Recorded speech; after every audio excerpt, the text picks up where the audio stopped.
Nalok bilang bagong Senate President si Senator Cheese Escudero. Kasunod na nangyaring rigudon sa liderato ng Senado ilang araw bago mag-break ang sesyon ng Kongreso. At live mula sa Senado, nasa frontline ng balitang yan, si Camille Samonte. Camille, biglaan ba? Naririnig nyo naman sa TikTok. Naririnig nyo ba yung news sa TikTok? Naririnig nyo po ba? Andali check lang natin kasi bago tayo magpatuloy, dapat naririnig nila eh. Yo, yes, okay. Papasensya nyo na walang video. Yung video kasi nasa OBS yun. Sabi nga, ba't nakahanda agad si Hart? Actually, yan din yung napuna ko. Si Hart ibang lista talaga. Hindi, kasi kung yun nagbitiw lang without abiso, bakit? Paano nandun si Hart kaagad?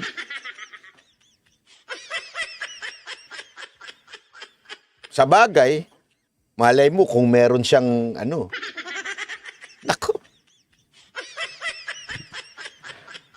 Alam mo, ito lang masasabi ko dito Hart Evangelista. Kasi maraming kwento-kwentuhan. Kwento-kwentuhan lang naman. Di umano, according sa ilang tao, yung 'di ba nung dumaan yung sa busway, yung sasakyan doon ng isang senador na naka-Land Cruiser tapos may dalawang backup. Sabi hindi daw si Cheese Escudero yung ginamit lang na kamag-anak. Hindi natin alam kung yun ay si Hart Evangelista. May nagsasabi daw kasi na si Hart Evangelista yun. Kasi pwede ba naman dalawang backup mo tapos ang nakasakay lang doon malayong kamag-anak mo? Hindi, yun ang sinasabi nung iba. Hindi ako naniniwala doon. Pero at least, ngayon, meron ka ng karapatan dumaan doon. Bakit? Senate President pwedeng dumaan ng busway. Di ba? Pwede ka na maghagad, pwede ka na mag-busway. Lahat ng pribilehiyo, Hart Evangelista. As long as nakasama mo si Cheese. Pwede. So, maswerte ka na ngayon, di ba? Maswerte ka na. Pwede ka na ngayon dumaan doon nang walang huli. Ang bilis ka umuwi, di ba? Kung yan nag-resign lang biglaan si Cheese, si Subiri, di sana wala yung mga kamag-anak ni Cheese Escudero doon. Kaya lang nandun na Di ba? Huwag mong guluhin si Hart, Banatbay.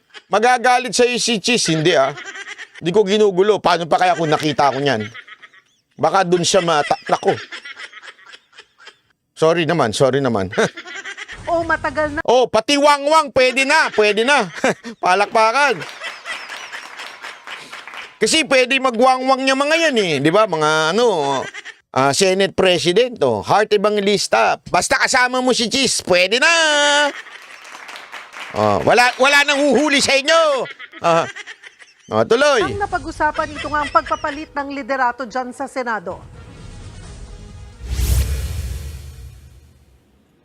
Cheryl, 2 araw bago formal na magsara ang second regular session ng 19th Congress, opisyal nang nagbitiw si Senator Big Zubiri bilang Senate President. Resulta raw ito sa hindi niya pagsunod umano sa ilang utos dahil sa kagustuhan niya na mapanatiling independent ang Senado. Matapos ang 2 taong pag-upo bilang Senate President, emosyonal na humarap at nagsalita sa Senate plenary si Senator Juan Miguel Zubiri. Kanina, formal siyang nagbitiw bilang Senate President para maging independent member na lang daw ng Senado. Hindi ko tinanggap ang pagiging Pangulo ng Senado Nako! para lang hayaan na bumagsak ito. Today, I offer my resignation as Senate President of the Republic of the Philippines. And upon stepping down, I vow to serve as an independent member of the Senate. My allegiance as ever belonging only to the Filipino people. I leave with my head held high, knowing that I did what is right for the Senate and for the nation. against our independence. Sa kanyang speech, binigyan din ni Zubiri na ginawa niya ang kanyang makakaya para panatilihin ang independence ng Senado. Ito raw marahil ang dahilan kaya gusto siyang palitan. Grabe si Villanueva, oh. Pinukpok talaga yung dibdib. Hindi, at least ngayon, ako, natutuwa ako eh. Sa totoo lang, natutuwa ako sa nangyari na to. Happy ako eh. O, at least ngayon, alam nyo na. Hindi kasi, pasensya na kayo, di ba? Kayong mga senador, maang-maangan pa kayo eh. Maang-maangan pa kayo na walang silent martial law. Di ba? Pero ngayon, at least meron kayong katunayan na talagang pag ikaw nag-against ka sa gobyerno na to, delicates ka. 'Di ba? Oh. Yun talagang katotohanan. Huwag na ho tayong magpaikot-ikot, pero pag ikaw ay binanatan, ng gobyerno na ito dahil hindi ka sumusunod, wala na. Tsugi ka na. Diba? Kaya at least alam nyo na. At least na-realize nyo na sa sarili nyo. Sabi nga ni Villanueva, mga ganun-ganun, oh. Diba? Ba't ka happy si Cheese ang pumalit? Di kaya pabor siya sa Chacha o kaya siyang happy ako kasi na-realize na nila. Alam mo, sa totoo lang, ito ay magiging wake-up call. Di ba unang wake-up call na nga yung nilaglag nilang Westcom? Di ba? Pangalawa, ito, wake-up call na to. Pag hindi mo sinunod ang kagustuhan ng Malacanang, sibak ka. Kisibak ka sa bahay ni Kuya.